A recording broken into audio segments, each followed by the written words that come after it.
I need to go back in time and slap myself in the face. I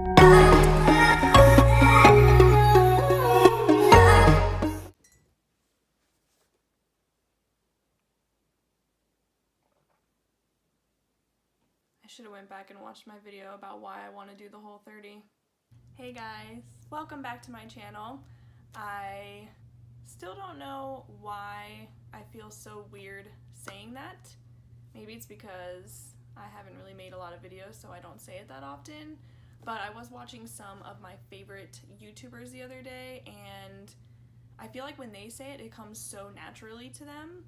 Like, they almost don't even have to think about it anymore. It's just like a, hey guys, welcome back to my channel, blah, blah, blah, blah, blah.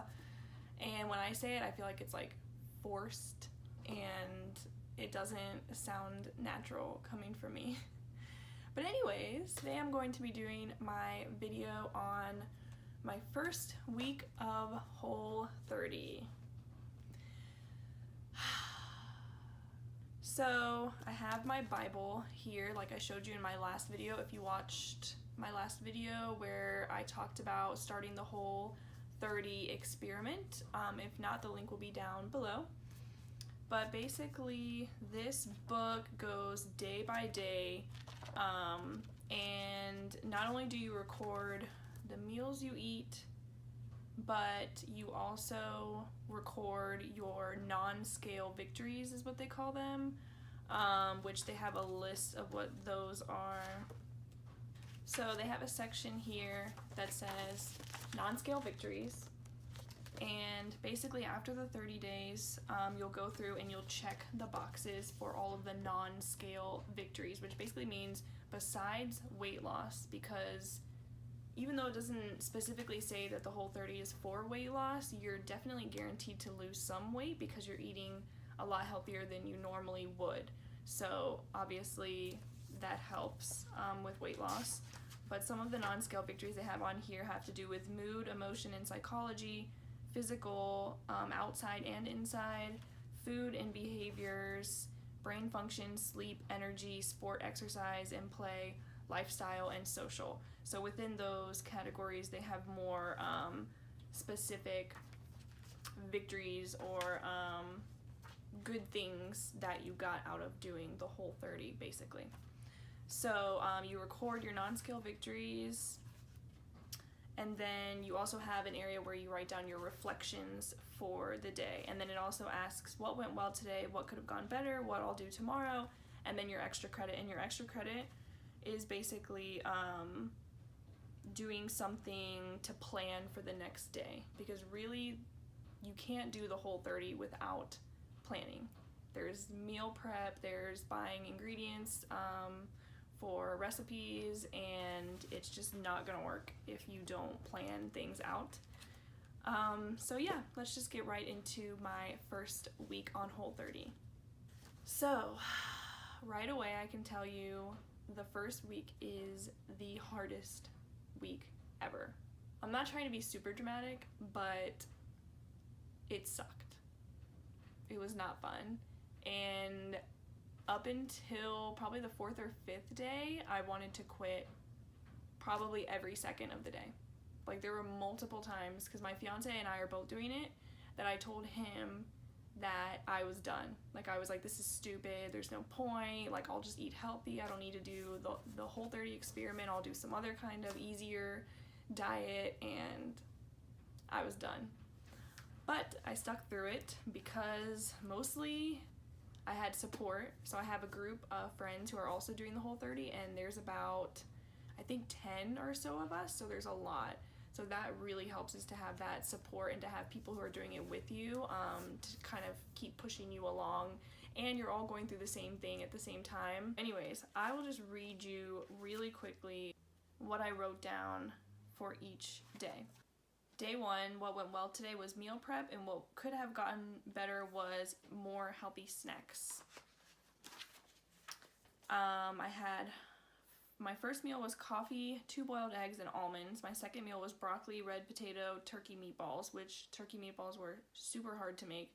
They ended up tasting okay, but not the easiest thing to make. My third meal was the same as my second meal, and then my extra meal slash snack was banana and a pineapple smoothie. I'll just let you know right now, there's a couple things in here that I ate that are not necessarily non-compliant with the Whole30 rules, but they don't encourage you to eat these things, and smoothies are one of them.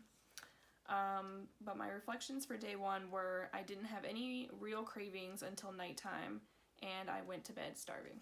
You'll probably hear that a lot. And then for each day, it also has at the beginning of the day a nice whole like 2.5 pages of motivation. It has quotes from other people's stories that completed the Whole30, and it's just really nice to read that, and it definitely keeps you motivated to keep going. So day 2, what went well today? Meal prep and snack shopping. What could have gone better? Not leaving my breakfast at home. Yeah.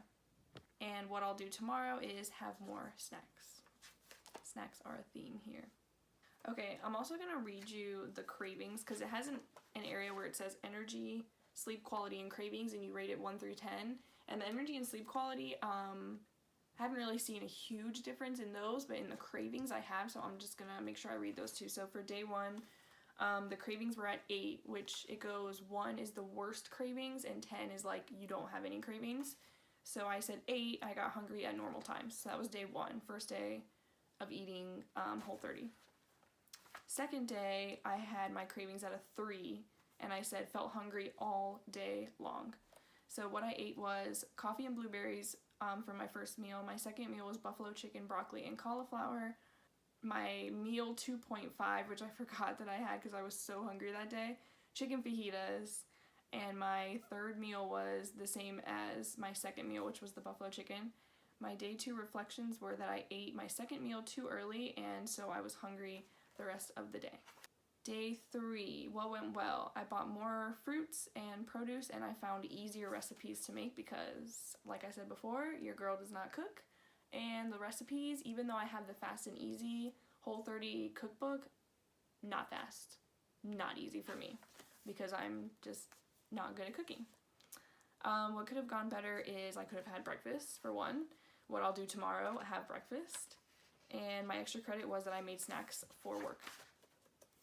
So day 3, my cravings were at a 5, and I said still feel hungry even after meals and snack, which is so true. Like, I would eat a meal with meat, veggies, and fruit, and I would literally feel like I didn't eat anything at all. I was like that hungry afterwards. So my first meal was coffee and a Lara bar, which there's another one that you're technically not supposed to have, but it follows the Whole30 rules. They're just not encouraged. Meal 2 was eggs and a smoothie. Meal 3 was steak with green beans, broccoli, and pineapple, and that's all I had all day. Day 3 reflections were cravings seem to be getting better. Finding Whole30 compliant food isn't feeling so impossible now. And I ordered Primal Kitchen Ranch on Amazon, which I was super excited about, just to be super disappointed when they showed up, but that's another story. Day 4, what went well today? Good sleep, cooked an easy meal, survived being at the restaurant and ignoring the food and drinks. And what could have gone better? Ate more for breakfast. And day 4's extra credit was made frozen bananas for ice cream. Yeah. My cravings were at a 5. I had a headache from hunger all night, which happened twice. That happened where I got a headache because I was so hungry during the day. My first meal was 2 hard-boiled eggs with hot sauce. My second meal was ceviche and mango slices. My third meal was chorizo and grilled chicken with avocado and pineapple, and my extra meal and snack was banana and almond butter. I didn't make the ice cream, which I was planning on making with the frozen bananas, until day 5. My reflections for day 4 are that I definitely need to start my day off better with a bigger breakfast, and I'm starting to try new foods and surprised at how much it helps. Day 5, what went well today? Ignoring temptations at the mall. That was really hard because I've been eating a lot of Chick-fil-A before I started this Whole30, and smelling Chick-fil-A was torture. What could have gone better? Had a bigger breakfast. Just constantly telling myself to eat more for breakfast. What I'll do tomorrow, have plenty of snacks to turn to, and my extra credit was I meal prepped. Day 5. My cravings were at a 4. I said I want all the sweets. Day 5, what I ate was a Lar bar and Mexican deviled eggs, a smoothie and shrimp with zucchini and cauliflower rice, a pickle and my shrimp again, and then banana and cocoa ice cream, which I made with frozen bananas, coconut milk, and cocoa powder, which you can surprisingly have, but I don't think you're supposed to make it into a dessert, if that makes any sense, but it was great. Honestly, I know I can't give up ice cream because I freaking love ice cream, but I will probably make this frozen banana coconut milk ice cream in the future, just because I know it's healthier, one, and it tasted exactly like ice cream, so that's cool that I found that out. My day 5 reflections were that I still feel lightheaded / get a headache in between meals and after sitting or standing, but prepping meals is getting easier and cravings are slowly going away. But day 6 had this fact at the top, and I was like, oh my god, this makes so much sense once I read it. So it says, so my camera fell over, but what's new? It talks about how many of the symptoms that you see this week have to do with fat adaptation.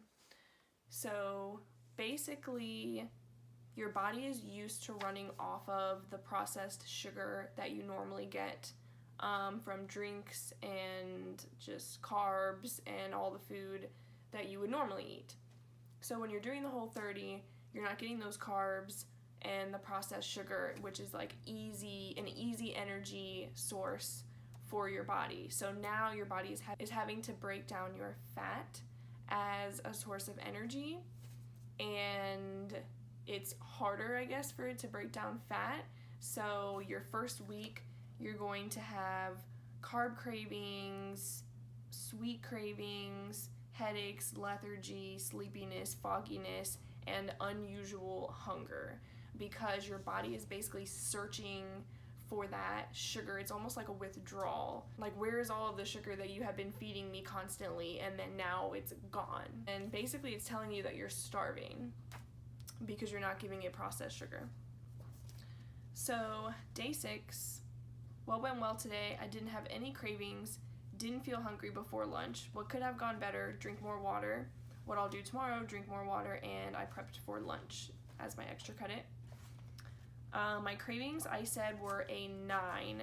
First time not starving between and after meals.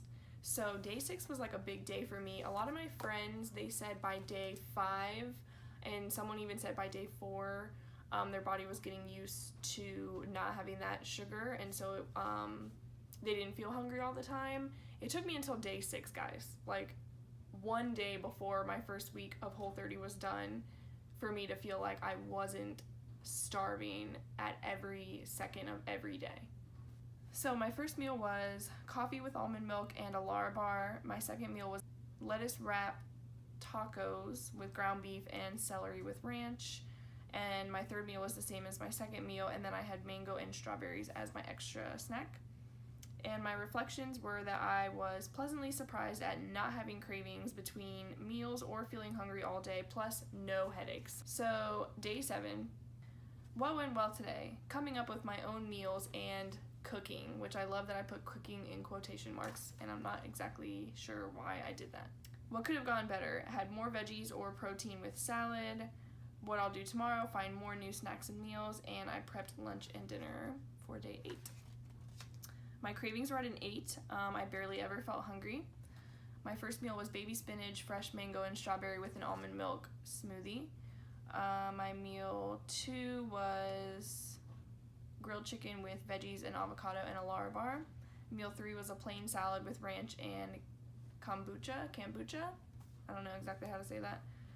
And my extra meal or snack was banana with almond butter, which I'm starting to love almond butter, when before I hated it. I'm obsessed with peanut butter. Love peanut butter on everything. Almond butter, not so much. Once I couldn't have peanut butter on the Whole30, I thought I was going to die, and I finally caved in. I think it was like on day 3, and had almond butter with bananas. It was just like having peanut butter. I was like, this is what I needed, something that tastes like peanut butter. So my reflections were surprised at how quickly I went from starving all day to not ever feeling hungry. So yeah, I mean, when they say that you wake up one day and it just hits you and you all of a sudden feel amazing, it really does.